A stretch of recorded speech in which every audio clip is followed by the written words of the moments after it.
Allora, buonasera. C'è una signorina qui in diretta, allora la facciamo entrare, venga qui, buonasera.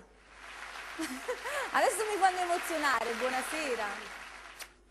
Grazie altrettanto, ammazza che bei fiori, grazie. Allora dopo andremo a leggere il bigliettino, la ringrazio tantissimo, auguri anche a lei, grazie.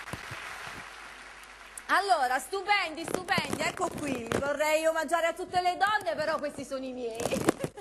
Ecco qui, mi dicono di fare attenzione al microfono, chiedo scusa ma mi sono emozionata. Io voglio leggere subito questo bigliettino di auguri, vediamo un attimino dove si è nascosto, dove sta, è caduto, è cascato?